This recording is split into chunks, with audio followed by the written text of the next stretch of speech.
Tanggal 31 Mei tahun 2025. Suara gemuruh 80.000 penonton diperkirakan akan mengguncang Stadion Utama Gelora Bung Karno, SUGBK, Kamis malam nanti. Timnas Indonesia bersiap menghadapi China dalam laga krusial kualifikasi Piala Dunia 2026 yang berpotensi menentukan nasib kedua tim di grup C.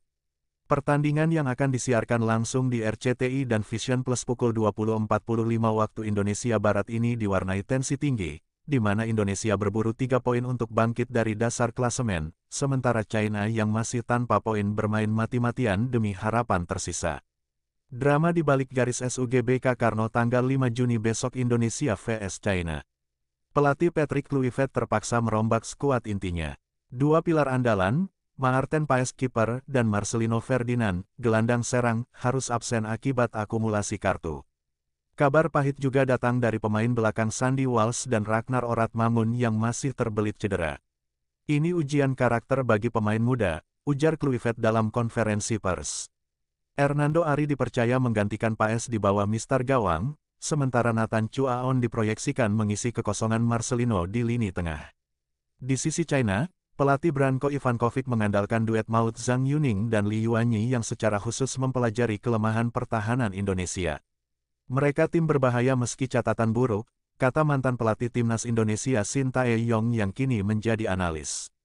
China seperti naga terluka yang lebih ganas. Medan perang SUGBK dan tempat nobar Indonesia vs China. Jakarta telah disulap menjadi lautan merah putih. Ribuan supporter mulai memadati ring road Kemenpora sejak siang hari, di mana PSSI menyiapkan layar raksasa dan hiburan musik.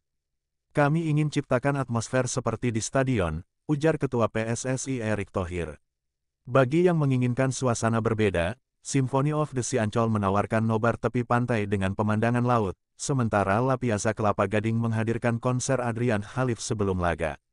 Strategi dan pertarungan psikologis Indonesia vs China.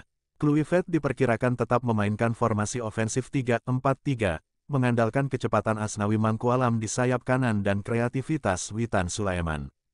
Kami akan serang sejak menit pertama, tegas Kapten JIZS yang akan berduet dengan Sain Patinama di lini belakang.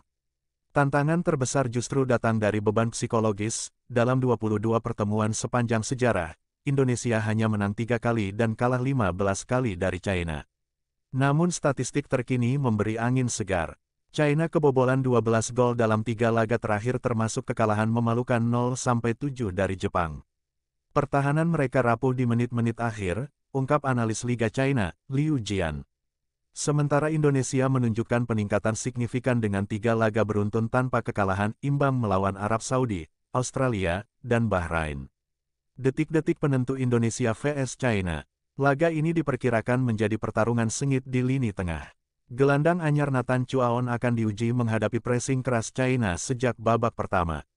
Nathan punya tendangan jarak jauh yang bisa jadi senjata tak terduga, harap Kluivert.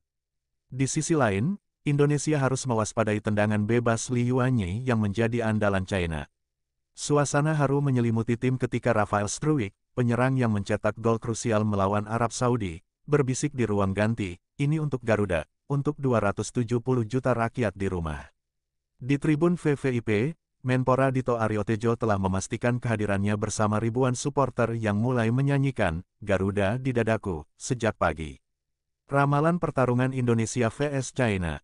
Ahli taktik memprediksi laga panas dengan peluang seimbang. Indonesia diunggulkan memanfaatkan dukungan massa dan kelelahan fisik China di babak kedua. Skor 2-1 untuk Indonesia sangat mungkin, ujar mantan kapten timnas Bambang Pamungkas.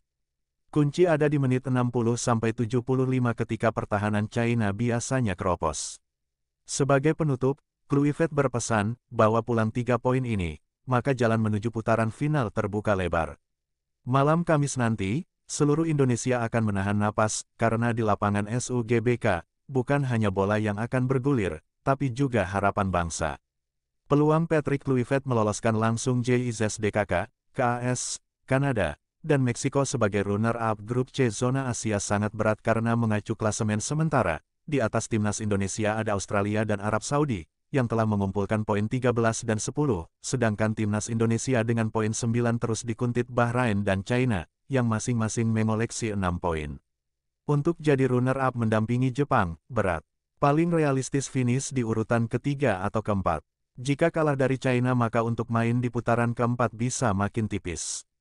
Makanya, melawan China harus all out, lanjut Hermansyah.